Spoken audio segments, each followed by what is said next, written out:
And my hand is causing me a little bit more cause for concern at the minute. I'm not sure whether I've done something a little bit more sinister. Well, that's the tent down. What an absolute mission. Navigation this morning is extremely difficult. The driving snow, which is getting in my eyes, oh man, it's terrible. Hello YouTube, I hope everyone is fitting well and life's treating you good. The start to 2026 continues to be a cold and frosty one. On my last outing, you'll have seen me on Helvellyn in -11. Today, we haven't got such extreme conditions, but I am hoping I am going to end up in that snow layer today. I'm currently stood at the bottom of Blencathra. I drove through Threlkeld, turned up onto Blees Road, and at the end is a little car park where I've managed to get parked for free. And it's a tropical 2 degrees at the moment. Sun's out with hazy views down towards Catbells and Derwent Water in Keswick.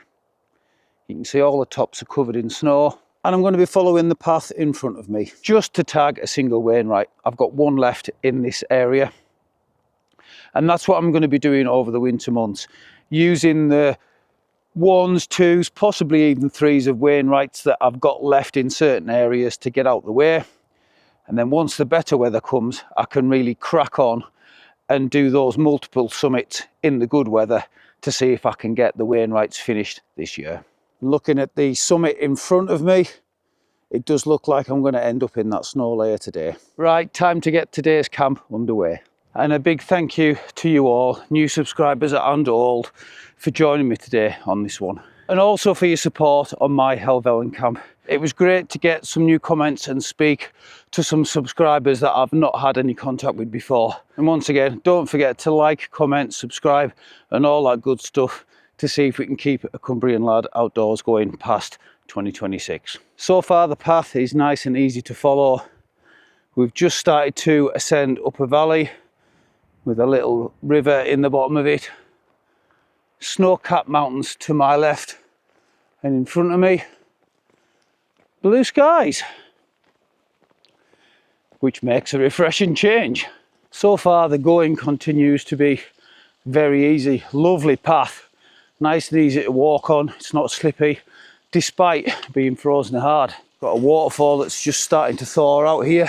Some pretty big chunks of ice either side of it. And so far, this is making for a really enjoyable winter walk. We're starting to gain a little bit of elevation now. Path is completely frozen in front of me for a good little bit as well, so I'm having to walk off to the side, but it's not too bad. Remember when I said I was walking on the path and it was frozen really badly, but I was walking off to the side, so it wasn't that bad. Literally, as soon as I switched the camera off, I went to put it away, whoomph, feet right out from in front of me. Camera went flying one way, walking poles went flying the other. Oh, right in front of 2 young lads and all. Oh. Yeah, bashed my hand up a little bit, but it'll be right. I was more concerned about the camera than anything else, but thankfully it seems to be okay. Another lovely little stream. Cracking little set of waterfalls there.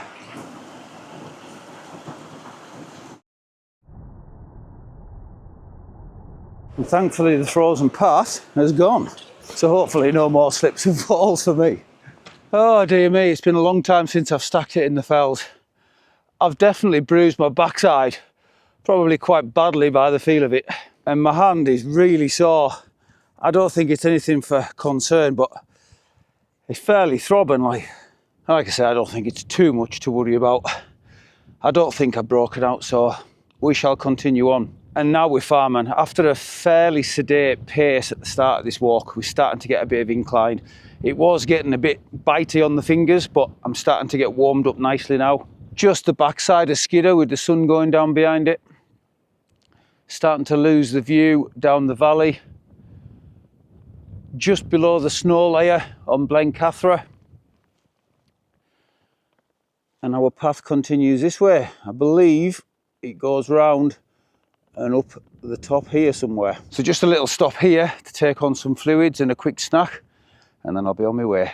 We've got the Great North Air Ambulance passing by. Hopefully he's just in the area, not having to go and rescue somebody from the fells, especially in these conditions.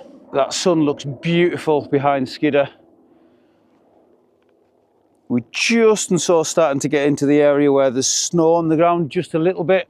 We've got the knot in front of me, and just through this gate I'm going to be turning right and heading up to the summit for the night just there. I'm now on the steepest part of the walk so far, and for once I'm not complaining. It's starting to get bitterly cold now that the sun is dropping, and the wind's also picking up, although it isn't too bad to be fair, but it's enough for that wind chill to really start kicking in. Now I'm ascending, the sun is back above Skiddaw once again. More mountain ranges covered in snow now in view, but I am starting to cast a long shadow, and hopefully not too much further past that ridge line, and I'll be tapping the summit for today's wild camp. So I'm going to push on, get myself up there, tap that summit and get the tent set up as quickly as possible. Now when I was a bit further down there at the bottom of this ascent and I turned right by that gate, I was thinking I recognised the path, and now I know why. The path that comes along by that wall there, you can see that's where I turned to come up here, is actually the path that myself, Adam and Dan took while we were on the Cumbria Way. Just somewhere there is Skiddaw House, where all three of us accidentally walked in on a private booking for a ladies' book reading club. Oh dear me, happy memories. Just the tiniest little bit more of a smattering of snow now we're ascending. The ground is frozen solid, so therefore quite slippy. We don't want another fall, so I'm having to be really careful. My hand isn't getting any better. In fact, if anything, it's throbbing harder than ever. But I think once again we'll be all right. I'm well enough to continue anyways, that's for sure. But fantastic views of these surrounding mountains with the snow boots on. Absolutely stunning. We are now well up into that snow layer. The temperature has plummeted significantly. It's bitterly cold, and I'm pleased I've got the gloves out the rucksack. The views continue to open up beautifully. Derwent Water is now back in view. The very top of Blencathra is shrouded in mist. You can just see a couple of people on the ridgeline just there making their ascent. And my path's taking me this way, but I hope it's not too much further until we hit the summit. Well, it's been a lovely day for a winter's walk, nice and crisp, sun's shining in the sky, and we're finally here. Mungrisdale Common. Done and boshed it, mate. Another one off the list. 97 Wainwrights left to go. 360 views from here. Just about every single summit is covered in snow. Sun is dipping in the sky. Blencathra still covered in fog. And plenty of snow on the ground. We've got less than an hour until sunset. So I'm going to have myself a look around for a pitch for the night and get the tent set up. Well, that's the tent all pitched up. And in the time it's taken me to do that, the weather conditions have changed. It's got an awful lot colder. The wind is definitely picking up, and it's quite a lot more gloomy. Although the sun isn't down yet, you can see what I mean. It's behind a big band of cloud. You can probably hear that wind.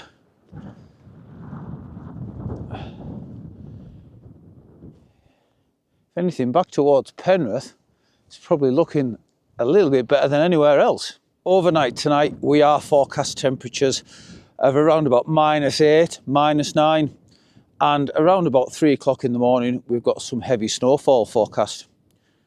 So no surprise which tent I'm out in. You guessed it, the Kuiu Stormstar. And heavy snow is the only weather condition I haven't had this tent out in. And I don't doubt it'll perform absolutely brilliantly, but you guys know me, I need to test it, I need to make sure. Got a nice flat pitch. Everything's nice and taut. And although it's not raining, any kind of moisture what little of it there is on the outside of the tent has already started to freeze. So that, combined with the colour of my nose, will tell you just how cold it is. And if I'm being honest with you guys, my hand doesn't feel too great. It really is throbbing. It is very sore. It's a good job the ground was frozen and I had to braid the pegs in with a stone, because I don't think I'd have been able to push them in with my hand alone. You can see those pegs, every single one of them had to be braided into the ground with that stone. Because everywhere up here the ground is absolutely frozen solid. Everywhere is ice. We've got some rocks just where the summit is, and you can see it's absolute solid ice. So I'm going to jump inside the tent, get myself out of this wind, get all set up inside there, and then I think it's going to be time for something to eat, because my stomach is grumbling. No surprise, stomach chronic. Right, I'm fully set up inside the tent now, and it's nice to get my backside on my sleeping mat and sleeping bag, so I'm not losing any heat to the ground. As I was setting it up, my knees were numb with the temperature from the ground. Outside the tent, it's a frozen land and the temperature is dipping rapidly. That wind chill is really hitting home. I've given up on the sunset. It just ain't happening tonight. You can see we've got a lot of heavy cloud coming over. So it's time to zip the tent door up and hunker down for the night. Boy, is it nice to get that tent door closed. Not that it's much warmer inside, but there's no draft getting in, or very little. Inside of the tent is starting to freeze. And as you can see with the flecks on the tent, the wind is picking up. And it actually feels colder tonight than it did when I was on Helvellyn, when the forecasted temperatures was much lower than they are tonight. And for the new viewers, my sleep system, the mat is the Nemo Tensor Extreme, the long wide version. My sleeping bag is the OEX Leviathan EV900. And I've got the Sea to Summit Aeros Premium Pillow. You've seen my tent, which is the Kuiu Stormstar 2. And this setup is now tried and tested for extreme winter conditions for me. So I know I can rely on it, whatever the weather throws at me tonight. And as per usual in winter, I'm having to fight for position inside the sleeping bag with tactical duck. If you know, you know. And for tea tonight, we've got the Frey Bentos Pasta Bolognese, which is a microwave meal, 3 minutes in the microwave, or, as I've found out, about 10 minutes in the jet boil. Absolutely perfect. So that'll do a treat tonight. So camera's going down, I'm going to fire the jet boil up, because it is definitely time to have a nice warm meal inside me. Right, time for a bite to eat. And my hand is causing me a little bit more cause for concern at the minute. I'm not sure whether I've done something a little bit more sinister. It's just not stopping hurting, man. The joys of getting older, eh? She's fair pulsing. Oh. I really hope I haven't broke out. Ooh. But we're here now. There's no going back till morning.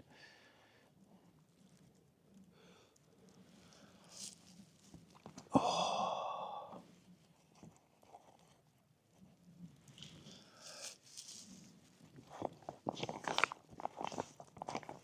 Oh, nice and warm.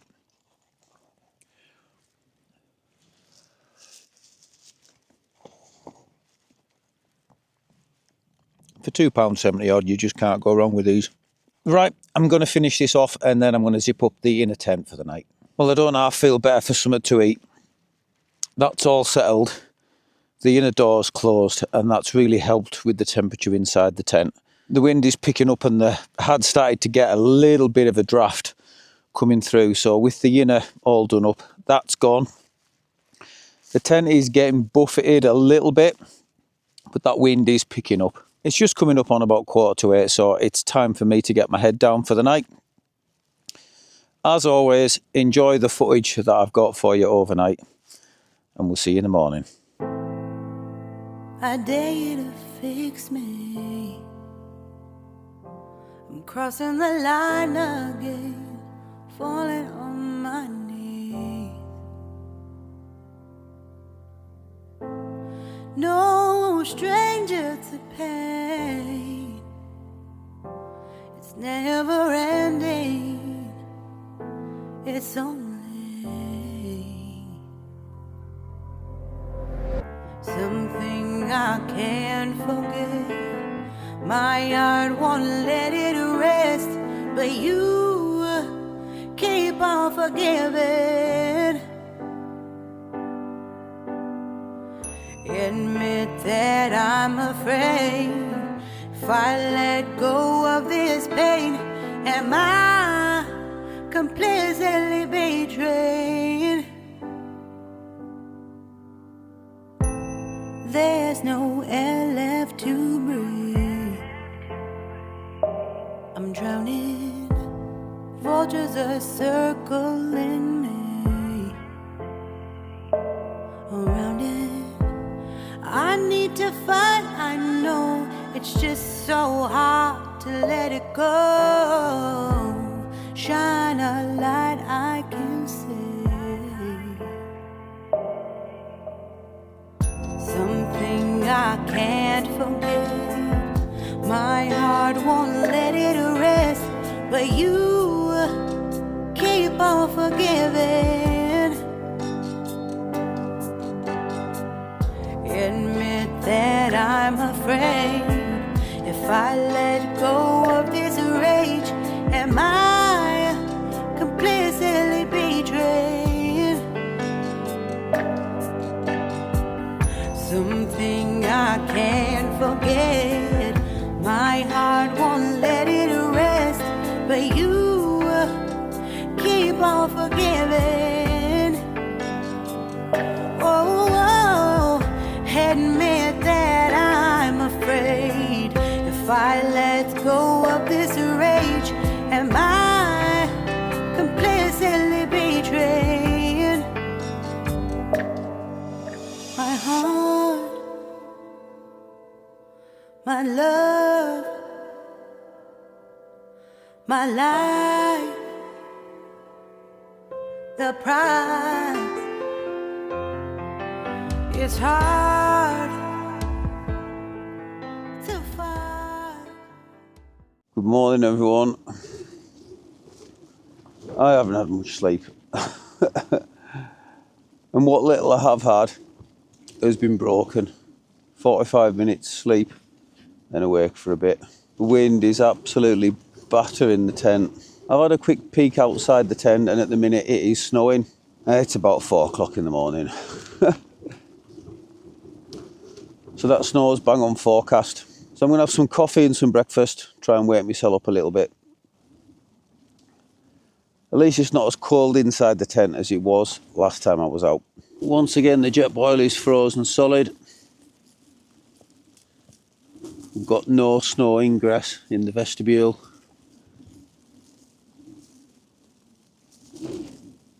One frozen tent this morning. Boy, that coffee's going to be good. My hand's still really sore this morning as well. I've got function with it. I can do stuff, but it's extremely painful. So I think it'll be a trip to A&E once I get home and get sorted. But for now, we've got breakfast and then getting off a mountain to deal with. Obviously try to stay in my bag as long as possible this morning, just to try and maintain a bit of heat that I've generated overnight. And that wind really is starting to ramp up now. Certainly over 40 miles an hour. Without getting outside, I can't really tell, but certainly between 40 and 50 as a ballpark figure. Oh. And that wind is supposed to pick up over the day too, so I'm expecting it to be getting worse as I'm walking down.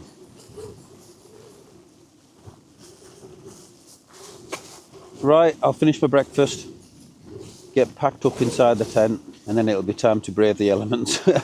Right, it's time to brave the elements. The conditions outside are worsening by the second. The wind's really picking up. I can hear the snow's getting harder.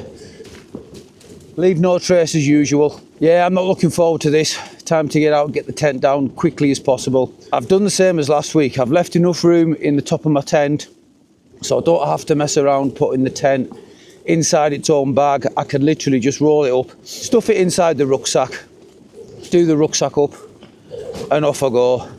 In these conditions, I don't want to be messing around outside. Well, that's the tent down. What an absolute mission. The wind is really, really strong now, definitely above 50 miles an hour. And conditions this morning can only be described as nothing but horrendous. Fresh snow down so you can barely see where I've had my tent. Visibility is very bad. Not only is the snow, but it's misty. So it's time for me to start making my descent. I'm hoping once I drop down the backside of this mountain, the wind's going to give me a bit of respite. So hopefully I'll be able to bring you back along the way back to the car. Navigation this morning is extremely difficult. The driving snow, which is getting in my eyes, combined with the mist. Oh man, it's terrible. Starting to get quite a bit of fresh snow now, which is drifting. At the minute, the path is still clear, but if this continues for much longer, the path is going to vanish, so I'm going to have to be really careful, but try and get a move on. Instead of taking a track back route the way I came up, which is a big L, I'm cutting down beside the beck that brings you out where that little tiny waterfall is, where there's a concrete little bridge. So hopefully that should cut a bit of time off for me. But my little shortcut worked a treat, and we're now back at ground level on that path. I really need to start thinking about getting back to the car as soon as possible. I've got about 1.5 miles to go, just under. But as you can see, that nice clear path that we had at ground level, bar from a bit of ice, is now starting to build up quite heavily with snow. So my balancing safety has now shifted from getting down safe, which I more or less am now, although the path is relatively easy from now on, bar from a little bit of ice, is shifted to being able to get to the car and get the car back to the main road. So I better get my finger out. I'm finally back at the car park, and it's just as well. As you can see, it's still snowing. That is my road out of here, so I'm going to have to be very careful. Once I get to Threlkeld, it'll be all right, but time to get the kit off and jump in that car. I don't think I've ever been so pleased to get back to my car after a camp ever. I've got absolutely nothing to wipe the camera lens so it's dry, so apologies if there's any streaks. I'm just waiting for the car to demist, and then I'm going to be on my way very carefully. These roads are starting to look a bit dicey. I definitely enjoyed that walk up yesterday in the camp. Did I enjoy that descent this morning? I guess you could say yes. It definitely tested my mettle, and it tested my night navigation skills in some awful conditions, but in all honesty, it wasn't that enjoyable. Oh, right, time for me to get myself away home. Thank you all so much for joining me in this one. And if you're enjoying the channel and the videos, don't forget to like, subscribe, share, all that good stuff to see if you can really help me out. So once again, until next time, stay safe, much love from a Cumbrian lad.